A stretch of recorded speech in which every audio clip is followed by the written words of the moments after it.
Okay, we're going to look at the description of the bunkhouse at the beginning of chapter 2 of Mice and Men today.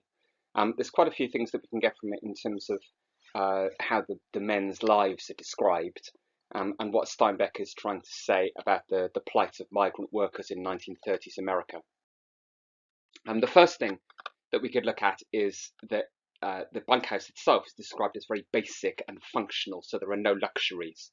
If you look at it, it's the floor is described as unpainted, and there are small square windows. There are the bunks there, and there's some very basic furniture, but there's nothing luxurious there at all. There's nothing really very comfortable or anything. So it's kind of just implying that these men who are going to be working here have got a basic place to sleep, but that's just about it. It says, for instance, over each bunk there was nailed an apple box with the opening forward so that it made two shelves. So even in terms of the furniture, even the shelves and the chairs, they use boxes for the players, the card players, to sit on. So even the furniture is improvised. It's made out of old apple boxes and stuff like that. So yeah, there's somewhere for them to sleep, there's somewhere for them to sit on, there's somewhere for them to keep their stuff, but it's all very basic and improvised furniture that's provided. We could link this obviously to the poor conditions for migrant or itinerant workers during the Great Depression. Because unemployment was so high and because there were so many people looking for work, then employers had to do very little in order to in terms of what they provided for their employees. They just had to provide basic food and a roof over people's heads, and people were prepared to take the job because there weren't many jobs going. So it was better than nothing. You could maybe link this back to, in chapter 1, the reference to beans without ketchup.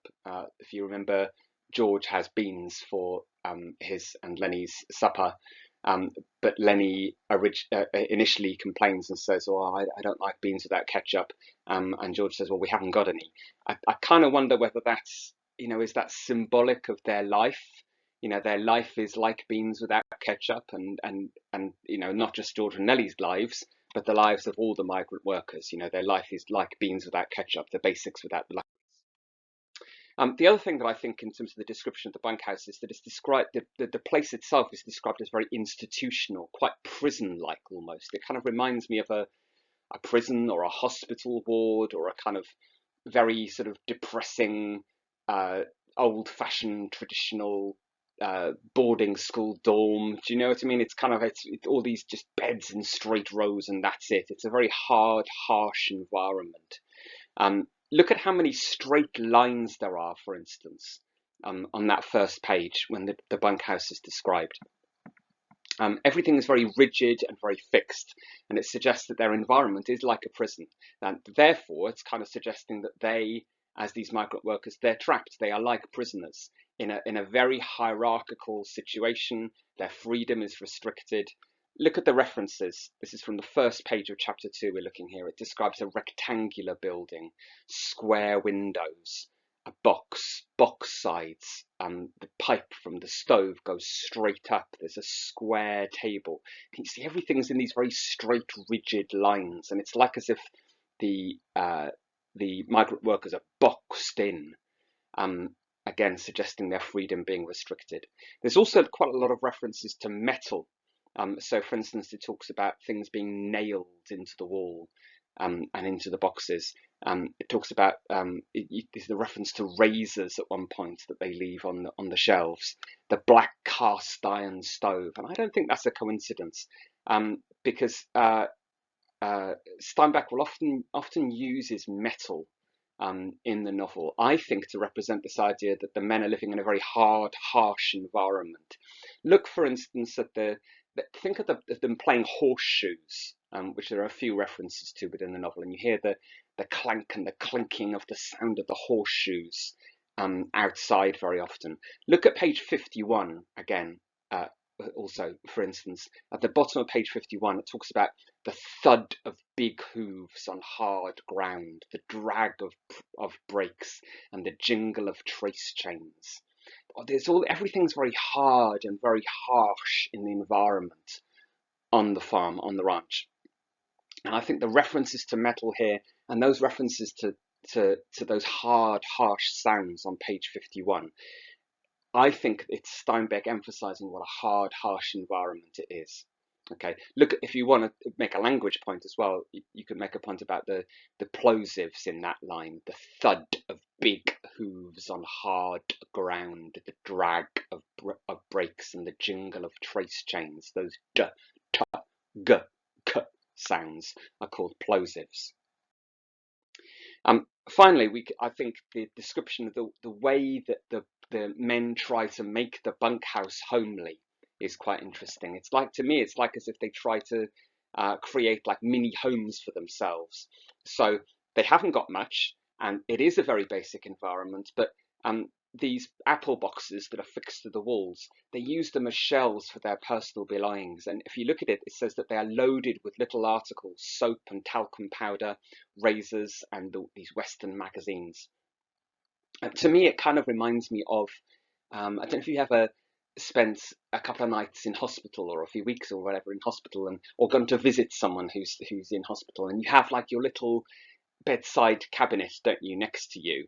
And if you're there for a while, then you start to put things like, maybe you put a picture up there, or some flowers, or some sweets, or some fruit, and some books, and that cabinet becomes like your little world. That's like everything that you own goes into that cabinet, and it becomes your own little territory, doesn't it? So you might be on a ward with lots of other people, but that's it. That's your home that you're trying to create for yourself in that tiny little place next to your bed. And it seems to me that that's what the men are doing here. They're trying to create this little home in a very hard, harsh, bleak, very basic environment. But this is theirs. This is their stuff loaded on these shelves. The reference to the Western magazines, of course, is interesting. It talks about the Western magazines ranchmen love to read and scoff at and secretly believe. There's another reference to these Western magazines again later in chapter 3, where Wit is holding one of the magazines and goes to show a letter that he's found in it to Slim, which we'll look at another point, where actually some of the stories, it talks about these Dark Rider stories. And then at that moment, the Dark Rider is some kind of hero in some of these Western stories that the men are reading in this magazine. But these Western magazines ranchmen love to read and scoff at and secretly believe. To me, it kind of suggests that this is a form of fantasy. It's a form of escapism. They're reading about heroes on horseback that go into town and get the women, and they have a gun and they have a horse, and everyone maybe is a bit scared of them and maybe admires them. They're reading these stories because they're dreaming of all the things they don't have. Yeah, the people in these stories have power and fame and freedom and money and adventure and status, all the things that they, as migrant workers that can't ask for anything else other than a basic roof over their head and a place to sleep and some basic food, all the things that they don't have. And so what they're doing is that they're indulging in fantasy. They're indulging in this escapism by reading these stories in these magazines. And of course, we could link that to the American dream, the idea of America being the land of opportunity, where whoever you are, your dreams can come true if you're prepared to work hard. The problem, of course, is that runs counter to the message of the title of the novel, of Mice and Men, which comes from, remember this Robbie Burns poem, To a Mouse. And the line in the poem says, the best laid schemes of mice and men gang after gley. So whoever you are, a mouse or a man, your dreams, your plans, your ambitions, they go often wrong. They won't come true. And so, these men have these dreams, they have these hopes, they have these ambitions, but we already know right from the outset, from the title of the novel, whoever you are, your dream is not going to come true.